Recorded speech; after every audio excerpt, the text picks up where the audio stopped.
The view factor between surfaces I and j is the fraction of radiation leaving surface I that is intercepted by surface j. To see how the view factor is developed, we calculate the heat transfer rate between two isothermal black surfaces. Surface AI at temperature Ti and surface AJ at temperature Tj. To do this requires finding the amount of radiation that's emitted by area DAI and intercepted by area DAJ, finding the same quantity for surface DAJ, and then finding the difference between those, that is the net heat transfer rate. Finally, we have to integrate over both surfaces AI and AJ. As you can see, surface AI again has some differential area element DAI, shown as this little square here, and surface DAJ is part of total surface AJ. Note that both surfaces DAI with normal NI and surface DAJ with surface NJ are shown, and there's a corresponding angle that connects these two. There's a ray that connects this, and that ray is this vector. You can think about it as a vector r, or you can think about it as some distance r, and there are corresponding angles from the normal between the center of DAI and the center of DAJ.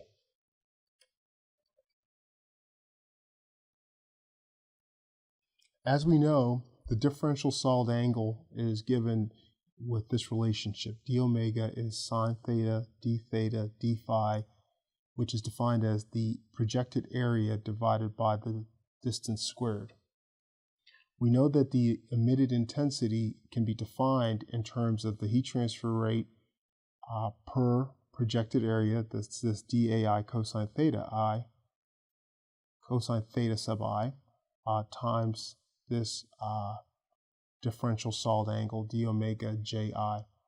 D omega ji here is the differential solid angle that subtends surface j from surface I. So this is the differential solid angle subtending. Remember, subtending means that it encloses or encompasses DAJ from DAI. Now, one of the aspects of the intensity, as we've discussed before, is that the intensity is per projected area. That's this DAP. You might want to think about this DAP as follows. When we look at the normal from surface DAI, and we ask what the projection of the area is in this theta I direction, where that theta I direction corresponds to the angle between the normal and the connecting ray between DAI and DAJ, which DAJ, for example, would sit up here. There are a lot of different ways to think about it, but the projected area, you can think about it as DAI, the normal dotted with this direction vector, and we know that this is just DAI cosine theta I. Now, d omega ji, as we know also, d omega ji is going to be equal to this projected area from the perspective of the j. And so from the perspective of j, it's going to be dAj cosine theta j divided by r squared. Okay, so we'll see that in a second. So the rate at which radiation leaves DAI and passes through DAJ is just, this is in some sense the differential power. This is the emitted power from surface I that goes in the direction of surface J. So in surface J's direction. And we specify that in terms of the black body intensity. So these are all black surfaces that we're working with at this point in time. So we're just simply multiplying by the denominator of this statement for IBI. And so the radiation heat flux in the theta phi direction is simply dqi, which is what we had earlier, dqij divided, oh, sorry, this is very messy. So let's rewrite that. It's dqi to j divided by dai. So that's the definition of that heat flux, qi to j. And so again, it's just a division that we have there. Now, writing d omega in terms of daj and r, and we already did this, we said what we identified earlier is that d omega, that subtended d omega ji, is just daj cosine theta j over r squared.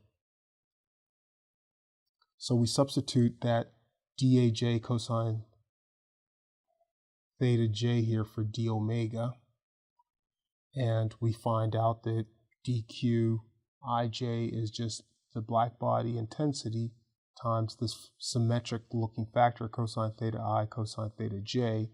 I'm going to erase this now since we already know what that is, over r squared dai daj.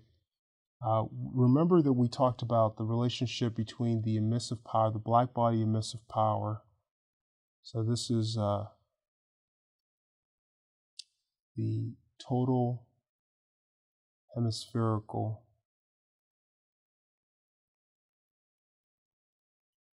emissive power, that this is related to the directional black body intensity, and the relationship is that it's multiplied by pi. So EBI is equal to IBI times pi, or IBI is EBI over pi. So what we're doing is we're substituting that EBI over pi for this intensity, this black body intensity. The reason that it's useful to think about the black body, the total hemispherical emissive power, is because for surface I, is because this is simply equal to C sigma Ti to the fourth power. This is the integration of Planck's distribution that gives us this information. And so this is from Planck's distribution. So if we know the temperature of surface I, we know its black body emissive power, its total hemispherical emissive power, and that represents all the radiation going in all directions from surface I. What we've done, though, is we've constrained by these other factors the amount of that radiation that passes through surface J. To get the net heat transfer rate between surfaces I and J, we have to think about what it looks like from surface J's perspective. So similarly, from dAj's perspective, IBJ is equal to dQj to I divided by the projected area of surface J times the differential solid angle subtending surface I from surface J.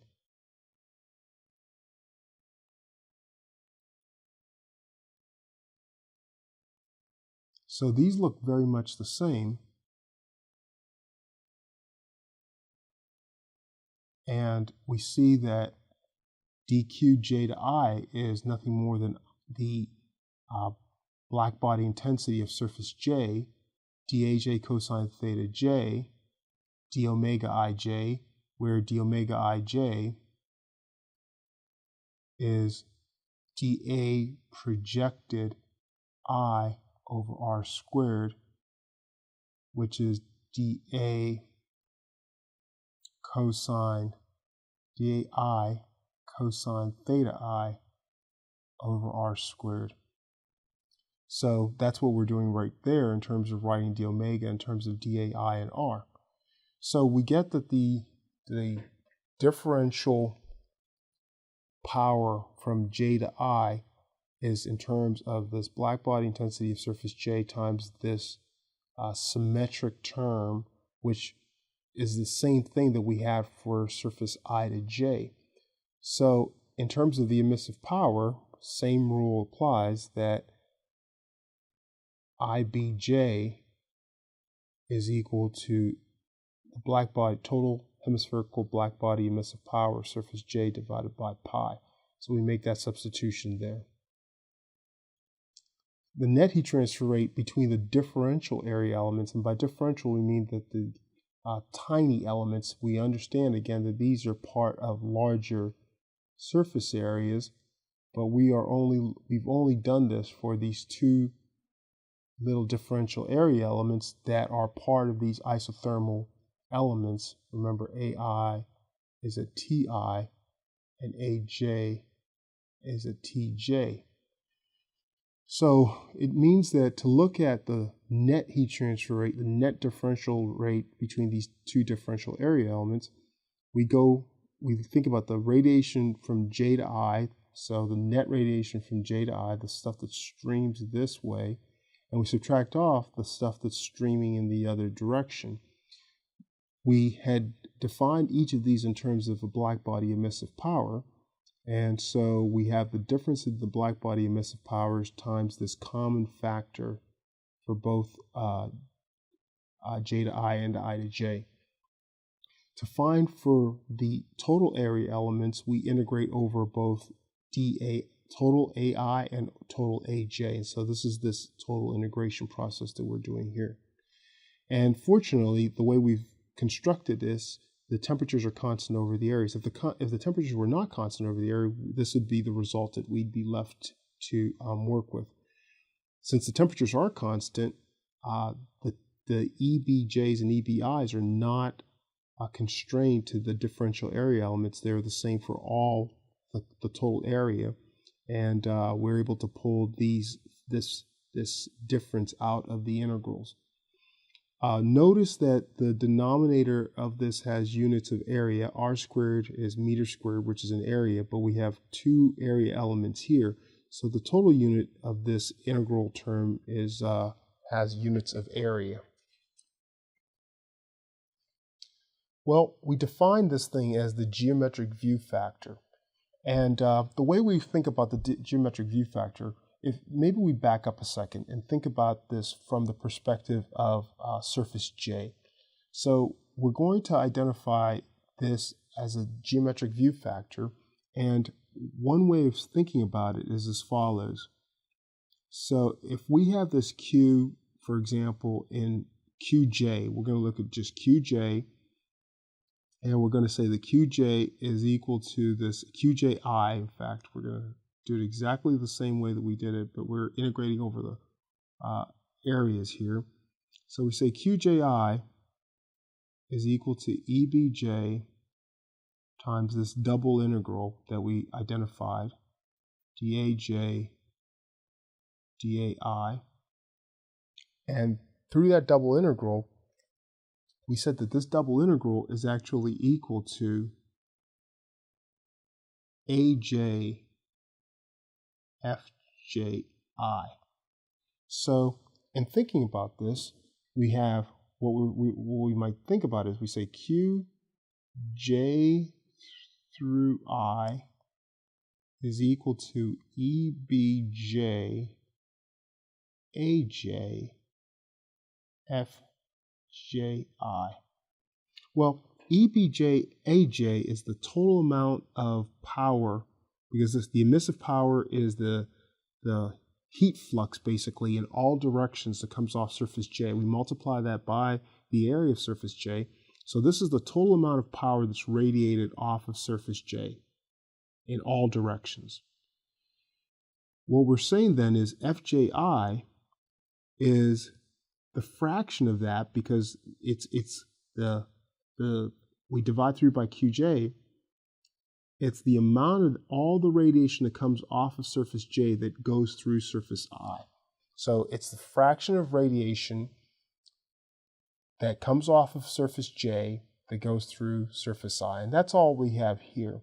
So we define the geometric view factor. I've specified it here in terms of the radiosity, because oftentimes for a black surface, if you remember what the radiosity is, we said that the radiosity is equal to the total emission from surface I plus the reflected radiation from surface I. And the way we set this is that it's equal to epsilon EBI plus rho GI. Remember, the GI is the irradiation or the incident radiation.